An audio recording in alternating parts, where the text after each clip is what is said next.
जय श्री कृष्णा। आपको कैसे हैं आप सब लोग? आपसे कनेक्ट होकर मुझे बहुत अच्छा लगता है और आपका रिस्पॉन्स अगर आएगा तो मुझे और ज़्यादा अच्छा लगेगा। स्वागत है आपका मेरे चैनल स्टडी विद सोनिया में, जहां आज हम प्याजे से रिलेटेड जितने भी क्वेश्चंस हैं वो सारे कर डालेंगे। इससे आपकी जो एक थ्योरी है वो दोबारा से रिवाइज हो जाएगी। चलिए टाइम वेस्ट नहीं करेंगे, लेकिन 2 लाइन जरूर बोलना चाहूँगी कि प्लीज़ मेरी मदद कीजिए इस चैनल को ग्रो करने में। अगर आप ये वीडियो सुन रहे हैं तो मेरे इस वीडियो को फॉरवर्ड कीजिए ताकि लोग देख सकें। चलिए शुरुआत करते हैं। हर एक क्वेश्चन के साथ डिटेल में मैं दोबारा से इस थ्योरी का रिवीजन कराऊंगी ताकि आपको दोबारा पढ़ना ना पड़े। Number 1, who propose the cognitive development theory. याद रखिएगा, जब भी कॉग्निटिव डेवलपमेंट थ्योरी की बात आएगी तो आपके दिमाग में एक ही नाम आना चाहिए, जीन पियाजे। जीन पियाजे कॉग्निटिव डेवलपमेंट के मेन कर्ता धर्ता थे। ठीक है। नंबर 2, पियाजे थ्योरी इज रिलेटेड। पियाजे की थ्योरी अभी हमने पढ़ा कॉग्निटिव डेवलपमेंट से रिलेटेड थी। पियाजे की थ्योरी किससे रिलेटेड थी? Cognitive development. कॉग्निटिव डेवलपमेंट का क्या मतलब होता है? आपका ब्रेन वाला जो पार्ट होता है, जो आपका एक्टिव पार्ट रहना चाहिए ब्रेन, उससे रिलेटेड जो आपके एक्शंस होते हैं वो कॉग्निटिव डेवलपमेंट में आते हैं। इसका आंसर है बी। नंबर 3 आता है, how many stages are there in Piaget's cognitive development theory. कितनी थी? याद कीजिए, SPCF। पहले नंबर पर थी सेंसरी मोटर, दूसरे पर थी प्री ऑपरेशनल, तीसरे पर थी कॉन्क्रीट और चौथे पर थी फॉर्मल ऑपरेशन। तो आपको ये भी पता है कि सेंसरी मोटर जो है वो किस चीज़ से रिलेटेड है। आगे क्वेश्चन है उसी में मैं इसकी डिटेल जानकारी दूंगी, वरना एक एक क्वेश्चन की लेंथ जो है ना वो काफ़ी लंबी होती चली जाएगी। आप ये याद रखिएगा कि कॉग्निटिव डेवलपमेंट थ्योरी जो है वो 4 स्टेजेस में दी गई थी। याद रखिएगा 4 स्टेजेस में दी गई थी। अब देखो क्वेश्चन आ ही गया कि पहली स्टेज जो है वो थ्योरी की वो कौन सी है। अभी मैंने जस्ट आपको बताई कि पहली स्टेज कौन सी थी, सेंसरी मोटर थी। चलिए एक बार फिर से रिवाइज कर लेते हैं सेंसरी मोटर को। 0 से 2 साल की होती है। आगे के क्वेश्चंस के भी सॉल्व होते जाएंगे आपके, ठीक है ना, लेकिन आंसर बिना देखे लिखने। जैसे ही मैं क्वेश्चन पढ़ूंगी आपको तुरंत आंसर लिख देना है, ठीक है। तो सेंसरी स्टेजेस जो है वो 0 से 2 साल की हो गई। अब इसमें क्या क्या होता है? इसमें जो लर्निंग होती है ना वो सेंसेस के थ्रू होती है, नाम से ही पता चल रहा है। फिजिकल एक्शन करता है बच्चा, हाथ पैर हिलाता है, जोर से चिल्लाता है, आंखों से आंसू बहाता है, यही उसके बताने का तरीका होता है। दूसरा होता है जो बेबीज होते हैं उनको टच करना, सीन करना और हियरिंग करना, ये 3 चीजें इंपॉर्टेंट होती हैं, ठीक है। उसके बाद इसमें एक बहुत इंपॉर्टेंट टर्म है जो याद रखना क्वेश्चंस में पूछी जाती है कि ऑब्जेक्ट परमानेंस जो है वो कौन सी स्टेज में आता है। तो ऑब्जेक्ट परमानेंस जो है वो 0 से 2 ईयर मतलब सेंसरी मोटर में शुरू होता है, नहीं भी उसी में आता है और आप भी कंफर्म भी उसी में हो जाता है। मतलब बच्चा पहचान भी नहीं पाता इसी स्टेज में, और जब ये स्टेज खत्म होने लगती है तो इस स्टेज में आते आते वो कंप्लीट उस परमानेंट ऑब्जेक्ट परमानेंस के ऊपर वर्क करने लग जाता है। ऑब्जेक्ट परमानेंस का मतलब क्या हुआ कि बच्चे के सामने अगर कोई चीज आ गई है तो अब उसे पता है कि आप इसको छुपाने की कोशिश भी करोगे तब भी वो वहां से नहीं जाएगी। जैसे ता वाला सीन हुआ करता था, ता करती थी तो मम्मा चली जाती थी तो बच्चा रोता था पहले, या फिर अजीब सा मुंह बनाता था, लेकिन अब इस स्टेज के खत्म होते होते वो बच्चा समझ जाता है कि ता करने के बाद भी उसकी मम्मा उसके सामने रहेगी। समझ में आ गया? उसके बाद में बिहेवियर जो होता है ना वो रिफ्लेक्स एक्शंस का होता है, मतलब आप कुछ करेंगे उसके साथ वो तुरंत उसकी प्रतिक्रिया देगा। तो ये हो गया ऑब्जेक्ट परमानेंस। पूरा रिवीजन हो गया है, ठीक है। आंसर भी हो गया इसका, सेंसरी मोटर स्टेज। चलिए आगे चलते हैं।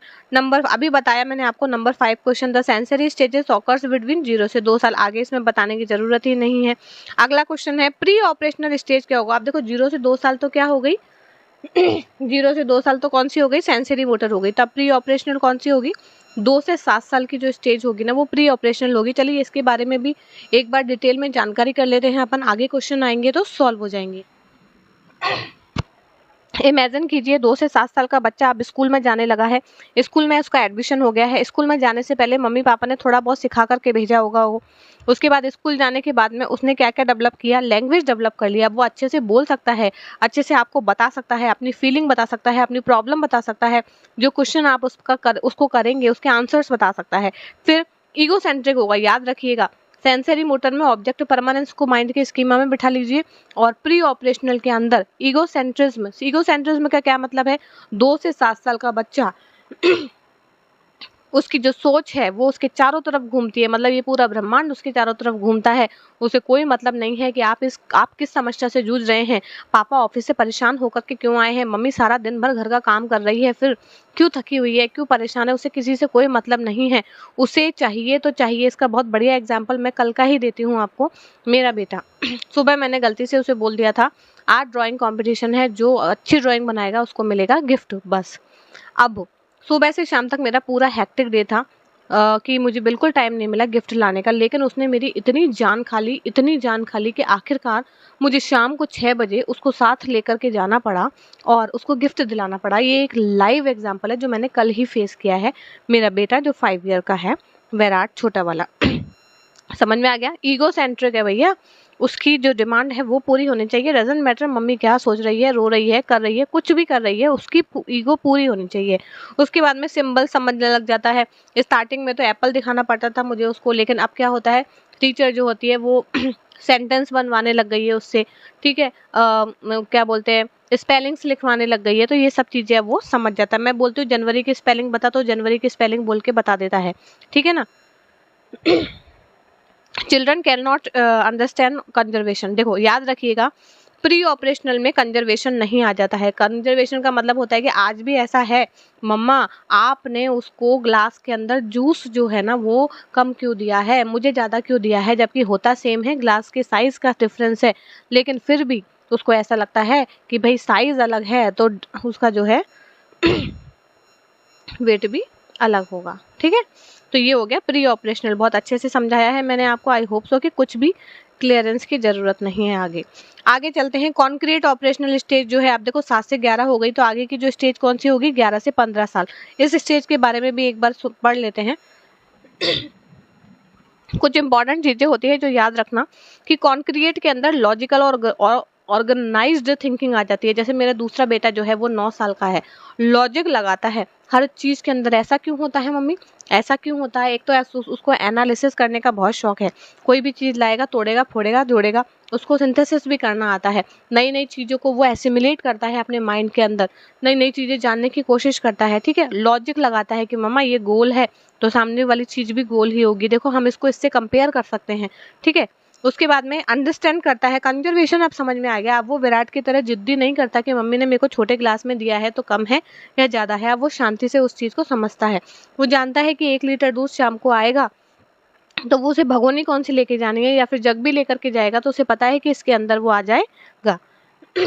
ईगो सेंट्रिक थिंकिंग नहीं होती है। अब उसे दिमाग ही नहीं लगाना पड़ता विराट के जैसे, छोटे वाले बेटे के जैसे कि भैया मुझे अभी ये चीज़ चाहिए। मैंने उसको भी बोला था कि भैया मैं गिफ्ट दूंगी आपको, जो फर्स्ट आएगा उसको गिफ्ट दूंगी, लेकिन उसने पूरे दिन भर में एक बार भी जिक्र नहीं किया कि मुझे अभी चाहिए अभी चाहिए। उसे पता है मम्मी जाएंगे जब लेकर के आ जाएंगे। तो इसको बोला गया ईगो सेंट्रिक थिंकिंग, जो कि कम हो गई उसके अंदर अब। उसके बाद में learning happens better with real object and example. अब उसके स्कूल के अंदर डिफरेंट डिफरेंट तरीके के प्रोजेक्ट कराए जाते हैं।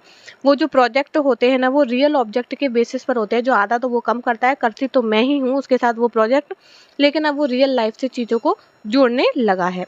तो ये चीज़ें समझिएगा कॉन्क्रिएट में होती है, ठीक है। फिर आती है फॉर्मल ऑपरेशनल स्टेज। अब देखो 11 से 11 साल के ऊपर जो भी स्टेजेस रहेगी अब आपकी, आगे का नहीं दिया उन्होंने कि कितने साल तक रहेगी, लेकिन फॉर्मल ऑपरेशन रहेगी। अब याद रखना फॉर्मल ऑपरेशन में क्या होगा, एब्स्ट्रैक्ट थिंकिंग आ जाएगी, इमेजिनेशन करने लगेगा, हाइपोथेसिस बनाने लगेगा। एब्स्ट्रैक्ट थिंकिंग वो होती है जिसमें आप सोच करके, इमेजिनेशन करके, बिना टच किए उस चीज़ को बनाते हैं या फिर क्रिएट करते हैं, उसको बोला जाता है एब्स्ट्रैक्ट थिंकिंग। फिर लॉजिकल रीजनिंग आ जाएगी, प्रॉब्लम सॉल्विंग करने लगेगा। 11 साल का बच्चा जो है वो अच्छा खासा रीजनिंग के क्वेश्चंस करने लगेगा, ठीक है। उसके अंदर बहुत अच्छी लॉजिक डेवलप हो चुकी होगी। फ्यूचर फ्यूचर पॉसिबिलिटीज़ के बारे में सोचना लगेगा कि भैया अब मुझे फ्यूचर में क्या करना है, क्या नहीं करना है। इतनी बातें उसके दिल और दिमाग में आने लगेगी, क्योंकि स्कूल में जाएगा, बच्चों से मिलेगा, तो उसको समझ में आएगा कि हाँ यार ये लड़का अगर ये कर रहा है तो मुझे भी यही करना है। तो ये सारी चीज़ें एब्स्ट्रैक्ट थिंकिंग के अंदर डेवलप हो जाती हैं। चलिए आगे चलते हैं। 11 साल से ऊपर की होती है, आंसर 11 साल है, ठीक है। अब ऑब्जेक्ट परमानेंस ये मैं बता चुकी हूँ, आंख बंद करके इसका आंसर दे दीजिए। सेंसरी मोटर के अंदर आता है ऑब्जेक्ट परमानेंस। इसमें कुछ कुछ चीजें हैं, ऑब्जेक्ट परमानेंस, सेंसरी मोटर। दूसरा कौन सा था, प्री ऑपरेशनल गैंग एज बोला जाता है इसको, प्री गैंग एज बोला जाता है, प्री स्कूल एज बोला जाता है, सिंबॉलिक आ जाता है, इसके अंदर कंजर्वेशन नहीं आता है, ठीक है। दूसरा ईगोसेंट्रिज्म, याद रखिएगा ईगोसेंट्रिज्म जो होगा वो प्री ऑपरेशनल के अंदर ईगोसेंट्रिज्म आ चुका होगा। और लॉजिकल थिंकिंग कॉन्क्रिएट में आएगी, अभी हमने पूरा डिटेल में पढ़ा है।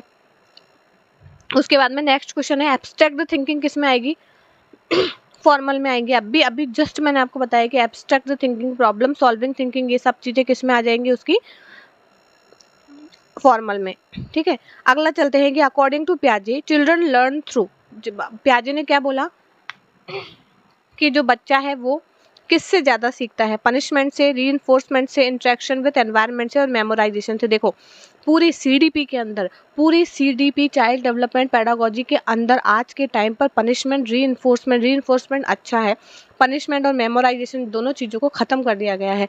रीइंफोर्समेंट भी गलत ही माना जाता है, लेकिन फिर भी कुछ थ्योरीज हैं जो रीइंफोर्समेंट पर काम करती हैं। फिर आता है इंटरेक्शन विद एनवायरनमेंट, तो इसका आंसर जो है वो इंटरेक्शन विद एनवायरनमेंट। मैंने अभी आपको बताया कि कॉन्क्रीट और जो फॉर्मल है स्टेजेस, उसके अंदर रियल लाइफ और एनवायरनमेंट से इंटरेक्शन करना सबसे ज़्यादा सिखाया जाता है। आगे चलते हैं, एसिमिलेशन क्या होता है, बहुत ही फेवरेट टॉपिक है मेरा, स्कीमा, एसिमिलेशन और एकोमोडेशन। स्कीमा क्या होगा, जो ऑलरेडी आपके माइंड के अंदर स्कीमा बने हुए हैं किसी भी चीज़ के लिए कि ये कुत्ता है, ये बिल्ली है, ये डॉगी है, ये मम्मी है, ये पापा है, ये सब क्या है, स्कीमा है। एसिमिलेशन क्या है, वो जो ऑलरेडी स्कीमास बने हुए हैं उसमें और नए नए स्कीमास बनाए जाना। कोई चीज़ आप नहीं जानते थे, अच्छा मम्मी ये लंबी गर्दन वाला कौन होता है, बेटा ये जिराफ होता है, ओहो जिराफ होता है, जिराफ को बना दिया स्कीमा, ये हो गया एसिमिलेशन, ठीक है। तो इसका आंसर देख लेते हैं पहले कि एसिमिलेशन क्या होगा, fitting new information into existing knowledge, जो पहले से एग्जिस्टिंग स्कीमा थी उसके अंदर एक और नॉलेज डाल दी, एक और ब्लॉक बना दिया, उसको बोला गया एसिमिलेशन, ठीक है। फिर एकोमोडेशन क्या हुआ, वो जो एग्जिस्टिंग जो नई नई एसिमिलेशन कर रहे थे उसमें आपने उसका हो गया चेंज, उसके अंदर हो गया डिसइक्विलिब्रियम, किसी ने बोल दिया कि 4 पैरों वाला डॉगी ही नहीं होता, एलिफेंट भी होता है, भैया चेंज हो गया, कैट ही नहीं होती है, डॉगी भी होता है, उसका दिमाग चेंज हो गया। 2 पर वाला जो होता है वो पक्षी नहीं होता है, एरोप्लेन भी होता है, बस चेंज हो गया। एकोमोडेशन हो गया, मॉडिफाई हो गया चीज़, उसको बोला जाता है एकोमोडेशन, मतलब changing the existing knowledge to fit in new information, कि भैया जो पहले की जो इन्फॉर्मेशन थी उसको चेंज करके अब बेचारे ने दूसरी इन्फॉर्मेशन माइंड के अंदर जैसे तैसे डाली है। आगे पढ़ते हैं, अकॉर्डिंग टू पियाजे चिल्ड्रन क्या होते हैं, पैसिव होते हैं, एक्टिव होते हैं, स्लो होते हैं और डिपेंडेंट होते हैं। देखो बच्चे डिपेंडेंट होते हैं, लेकिन ये दूसरी थ्योरी है, लेकिन हमारा यहाँ पर आंसर जो है ना वो है एक्टिव लर्नर। पियाजे ने बच्चों को एक्टिव लर्नर बोला है, ठीक है। इसके 3 जो फेजेस होते हैं वो हम बाद में पढ़ेंगे कि कौन सा फैक्टर डिपेंडेंट होता है, कौन सा नहीं होता है, ये इससे रिलेटेड नहीं है, बट बच्चा डिपेंडेंट भी होता है, ठीक है। आगे पढ़ते हैं, पियाजे की थ्योरी मेनली फोकस करती है किस पर, कॉग्निटिव डेवलपमेंट पर। पूरी रामायण तो हम पढ़ते हुए आ ही रहे हैं, ठीक है। विच स्टेज इन्वॉल्व कंजर्वेशन, मैंने आपको बताया कंजर्वेशन किस में आ जाता है, बताइए कंजर्वेशन किसके अंदर आ जाता है, कॉन्क्रिएट में कंजर्वेशन आ जाता है, प्री ऑपरेशनल में कंजर्वेशन नहीं आता है, कॉन्क्रिएट के अंदर कंजर्वेशन आ जाता है। अगला क्वेश्चन है, in which stage do children start thinking scientifically, obvious ही बात है, फॉर्मल स्टेज आएगी, उसी में साइंटिफिक तरीके से सोचना शुरू करेंगे, प्रॉब्लम सॉल्विंग करेंगे। उसके बाद में नेक्स्ट आता है, पियाजे बिलीव करते हैं that intelligence develop through, intelligence किससे डेवलप होगी, रिवॉर्ड दे देंगे तो इंटेलिजेंट बनेगा, नहीं नहीं बाबा लालची बन जाएगा, उसको क्या रिवॉर्ड मिलेगा तभी काम करूंगा मैं। दूसरा होगा एक्सपीरियंस और इंटरेक्शन, जी हाँ एक्सपीरियंस जितना उसको मिलेगा, जितना वो इंटरेक्शन करेगा उतना ज़्यादा वो इंटेलिजेंट बनेगा। पनिशमेंट और मेमोराइजेशन जैसी चीज़ों को क्रॉस कर दीजिए, जब भी आंसर में आपको कहीं पर भी दिखे क्रॉस टिक कर दीजिए, ठीक है। डू और डोंट्स की बातें हम आगे करेंगे कि कौन से वर्ड्स जो है वो सीडीपी में बिल्कुल निषेध हैं, जो दिखते बरोबर आपको क्रॉस कर देने चाहिए, ठीक है। ये थे आज के 20 क्वेश्चंस जो पियाजे की थ्योरी से रिलेटेड थे। पूरे पियाजे की थ्योरी इन्हीं पर बेसिस है जो हम कवर कर चुके हैं, ठीक है। आई होप सो आपको ना अच्छे से समझ में आई होगी। कल अगले सेट के साथ मैं तैयार रहूँगी, अगले 20 क्वेश्चंस का सेट करेंगे, इसके पहले आप इनकी प्रॉपर रिवीजन कर लीजिए, अच्छे से देख लीजिए, ठीक है। तो जय श्री कृष्णा, मिलते हैं अगले वीडियो में, थोड़ा सा सपोर्ट कीजिए ताकि ये वीडियो और लोगों तक पहुंच सके। Thank you so much.